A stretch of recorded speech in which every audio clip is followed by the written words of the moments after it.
Good afternoon, this is Nicholas from Gandora Gaming, and this is my discussion video regarding Duelist Nexus. If you don't know, this is the next core set that comes out next week. We finally have every card revealed, and this set's going to be insane. I don't know if it's Power of the Element insane, but it definitely is insane with the amount of meta contending archetypes that are being created in this set. I definitely think we have 5 or 6 new archetypes that have the potential to shake up the meta game. I want to go over those archetypes with you today, not to mention all the other generic good cards that come out in this set that just boost up older strategies to make them more playable, and just other generic cards that are just straight up good that come out this set. So let's get into this. So first things first, when it comes to the new archetypes revealed, there really is only one we gotta discuss, and that has to be the new Illusionist archetype. It's a new type in Yu-Gi-Oh! It's the Illusionist, and these guys are actually kind of busted as a first-time reveal for a type in Yu-Gi-Oh! These cards are pretty strong. They're not the strongest, but as a fusion-based archetype that's very generic, they're quite strong, and I can definitely see these cards giving Branded a more flavorful matchup, just so that now they don't lose as much if you add Branded Fusion. It's no longer going to be a given public control deck, hopefully. It's going to be more of a combo wombo deck as a fusion-based archetype, which honestly is the best way to play Branded, in my opinion. I think the worst way to play Branded is just going given public lock turbo, which is the most unfun thing you can possibly do in this game, besides Kashtira's whole board lock. But that's banned now, so you can't even do that. But I think the Illusionist cards are really, really strong. I think by themselves, as its own individual archetype, it's definitely tier 2 to tier 1. And I think with the Branded cards, it can definitely be contending for one of the best decks this format. So do not sleep on these cards. I think they're all super rare or higher, or common. So it's actually not going to be too high, too expensive of a deck. There's maybe a couple CRs, but that's really about it. I do think this deck has huge potential, and we'll see how it goes from there. But overall, a really cool archetype. The next thing I want to discuss today when it comes to archetypes that will be being pushed in the meta that aren't already in the meta has to be Synchron. Synchron-based decks, or the Synchro-based decks, get a huge boost this set. We get Synchron Revolution, which is the new power tool dragon main deck monster. And we have all the new Synchron support. I honestly think that this deck is just insanely strong. The deck can Caliuga lock you. It can make literally 5 Omni Negates. It literally turbos out Synchro boss monsters left, right, and center. I really do think Synchron is in an amazing place right now in the ban list and in the meta with all these brand new cards that just got revealed. So honestly, don't be surprised if you hear Synchron topping a regional, because these cards are absolutely insane. And not only they are insane, but they also give Bestial Synchron a more powerful engine in their deck. I can definitely see Bestial Synchro, not Bestial Branded, but Bestial Synchro, as a more playable strategy going forward. So yeah, that's really about it for that. Let's keep going with the brand new archetypes, or at least not brand new, but archetypes that weren't in the meta that will be in the meta.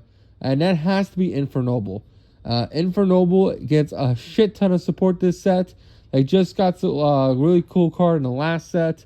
And in this set, they're getting a new Link 1, which is absolutely nutty. They're literally, the cards they're getting in this set are absolutely bonkers. I'll be surprised if they're not tier 2 to tier 1 power level-wise. Especially once the new Battling Boxer stuff comes out. I definitely think they'll have potential in the meta. But as of right now, with the cards that got this set, I definitely think there's still a really powerful tier 2 to tier 1-ish deck that you definitely need to be looking forward to during your locals. It's a very cheap deck too, so yes, the new cards will probably be a little expensive, but all the old cards for Infernoble got reprinted in the last few sets. So the deck is actually very cheap, so don't be afraid to be running into it in your locals. The next archetype I want to discuss that definitely has potential going forward in the meta has to be Rescue Ace. Rescue Ace gets 2 new cards this set, and it absolutely pushes the ceiling of this deck to its limits. They get a new Book of Moon quick effect monster, and they get a really new powerful quick play spell. Overall, it doesn't sound like a lot, but it is. It definitely makes the strategy way more stronger. And it's been pulling up really great results in the OCG. I think it's still the best deck in the OCG. And in the TCG, it's predicted to do quite well. I don't think it's going to be like best deck in the format well, but I definitely think it's going to be really, really strong. Definitely a deck you have to worry about. Definitely going to be floating around your locals. Definitely a strong deck overall. So don't be afraid or don't be surprised if you see Rescue Ace top a regional. If not, win one. The next archetype I need to discuss has to be the new Mana Domes. Mana Domes vanquish all that's just Mana Dome in general. Basically, they're getting their new second wave of support, and second wave of support is really, really strong. All the new Visa Starfrost cards that get revealed this set are a little busted. They're not too busted that they're going to be the best deck in the format, but this definitely is a very synchro-heavy set. And these new Synchro cards for that archetype are pretty strong. The new Synchro 6 they got is absolutely cracked. And, yeah, the new main deck Kashtira level 2 tuner guy is pretty solid, too, for the archetype. So, overall, I wouldn't be surprised if Mana Dome goes up a tier. And, yeah, they look pretty strong overall going forward as a strategy. And the final archetype I want to talk about that has potential for meta competitiveness. Actually, there's two more archetypes. My bad. There's two new archetypes. Altergeist. They get the second wave. Oh, not a second wave, but like their new wave of support this set. They get like 7 new cards. And all 7 of these cards are pretty strong. They give the deck a new play style, which is pretty interesting. Instead of being a control-based deck, it's now a control mid-range deck that kind of combos into a Link 4 boss monster that's like a quick effect steal, which is pretty good. I can definitely see Altergeist being a really powerful mid-range deck going forward. And yeah, I think the deck has huge potential. And I wouldn't be surprised if this deck does really, really well going forward. The next and final archetype that I think will be affecting the meta has to go to the new Unchained cards. I don't think by themselves Unchained is going to be like a topping deck, but I think Fiend Control, if you don't know what that is, it's like Labyrinth, Unchained, like all these like generic Fiend cards as like a deck. Like, for example, Furniture Labyrinth, which is like not really that many traps, it's just a whole bunch of Fiend monsters. I think that deck gets way, way stronger with the introduction of the Unchained monsters. And, yeah, I think these Unchained monsters are pretty solid. I can definitely see them pushing forward Labyrinth as a strategy. And definitely them doing better in the future.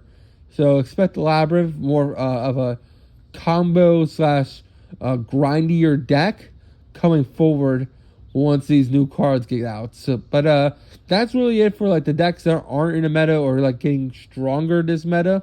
Let's talk about the cards that help existing archetypes get better. And the first things first, I want to talk about the new Runic level 9. The new Runic fusion monster is pretty insane. The fact that he's basically just a free removal for any Runic spell is kind of ridiculous. It's just the fact that like you just any Runic spell, especially summons this guy, and then bam, you can just banish him from the extra deck monster zone and banish a card your opponent controls for turn. That's a very, very insane effect for a secret rare. And I can definitely see him helping Runic decks overall do really, really well going forward. Especially going second. And yeah, I definitely think that is very, very scary. And we'll have to see where it goes from there. Another archetype that actually gets kind of support is the new Milo card. So if you don't know, I think it's like Milo and Flip. I'm going to show an image of it right now. Basically, it's new, like it's technically water support, but it isn't. The idea is that you can play this in Sprite, and the idea is that basically you get to play with your opponent's hand revealed, because you get to summon this little guy onto your opponent's field, and then once it's on your opponent's field, their hand must stay revealed as long as this guy's on field, and it can't be used as Link, XYZ, or whatever. So the idea is that, hey, you give this to your opponent, and then now they're stuck with it, and their hands is forever revealed, which is a very, very powerful effect. Yes, you do have to reveal your hand when you summon him, but you get him off the field quite easily. And if you're going first and you summon this little fish dude, I don't think if your opponent knows what your hand is and you know where your opponent's hand is, I think you're going to win even harder going first. That's just my opinion. You could definitely play around things a lot easier. And yeah, I think this little Milo fish is definitely going to be tested in Sprite. If it's not, it's not. But I definitely think it has huge possibilities. Other cards I want to discuss in this upcoming set are the new Pearly cards. Pearly gets its third wave of support this set. A new XYZ, and I believe a new Trap card, if I believe. I think it's a new XYZ and a new Trap. Both of them are pretty solid overall. I do wish they got a new Quick Play spell or a new main deck monster, but hey, it's what can you do? And overall, it's definitely really solid. I can definitely see it putting Pearly back on the map. I think the last regional or the last few YCSs have shown that Pearly is still in this format, even if a lot of people aren't running the deck. So expect to see more Pearly coming up in the future. And that's really it for like the generic like new support kind of things. I guess we have to talk about the new Evil Stars stuff. So if you don't know, Evil Stars get their new support that they haven't gotten in like 10 years. And it's actually pretty solid. I don't think it puts the deck on the map, but it's actually really strong. I've seen people play with Runic cards. But you can play anything with Runic, to be honest with you. Other archetypes that got support will have to be the Ursarctic / Drytron cards. I think Drytron gets a huge boost with that new level 6 guy in the main deck. He doesn't really help you make anything new, but he is just an overall really good card. He searches out Nova, I think. Not to mention, new Ursarctic cards can now make Skill Drain. That's pretty cool. It's like a one-sided Skill Drain monster. Everyone loves that, right? Other things that come out this set that are pretty awesome. We have a new Magic Key monster from the extra deck. That's pretty cool. I don't know if it boosts his Magic Key up any ranks, but more Magic Key support, all the better. We get the third wave, or the second wave, my bad. The second wave for the Sleeping Princess archetype. If you don't know, they're like the Yosenju. It's not Yosenjus, but you play them with Yosenjus. It's the new Sleepy Girl Pendulum archetype. It gets its second wave of support this set. I forget what its name is. I'm already showing images of it. It looks cool. I don't think this puts them on the map. I think the support's pretty mid, but overall it's cool. As for like generic, like really strong cards, and Mikanko's good support this set too, by the way. These are the Mikanko cards. We get a new Ritual monster. I think we get a new Quick Place. We get a new Trap. Overall, it's decent. And then, yeah, let's talk over the individual, like, good stuff cards.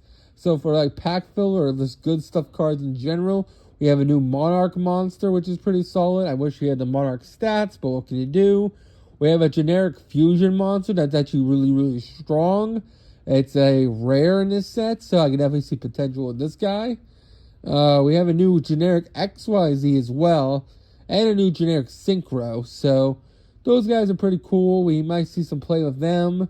I think the biggest card that everyone's chasing is the new generic fusion card. If you don't know, this card right here is actually kind of insane for fusion decks. It basically substitutes. It's basically substitute a monster for the extra deck. So the idea is that you reveal a fusion monster into your extra deck, and then you special summon its material from the extra deck. So, for example, Naturia Barkion. If you reveal Naturia Barkion, you summon out Naturia Beast with its effects negated, or you summon out I'm getting mixed up. If you reveal like Exterio, you summon out either Barkion or Naturia Beast with its effects negated from the extra deck. I believe that's what this card does. I got to reread it, but it seems strong. We also get a new Dark World card. Not the new Fusion, but the new Quick Play spell as a one-of. I think that card's pretty solid. We also get the new Evil Snake archetype card. So if you don't know, we get a new removal card as a common. And I recommend picking up a playset of this card just because next set in Age of Overlords, we actually get the reveal of the archetype. Thus, we can actually play this card in that set. So I think it's going to be really, really solid overall. So I recommend picking up a playset of this common. And that's really about it. I think they got some new dinosaur cards. They're okay. I already mentioned the Infernobles. We had, like I said, Visa Starfrost. Already got its reveals. That's really about it. We got some new dinosaur cards. That really is about it. You tell me in the comments if I missed anything. I hope you all enjoy, and don't do anything stupid. I'll see you on the next one. Bye-bye.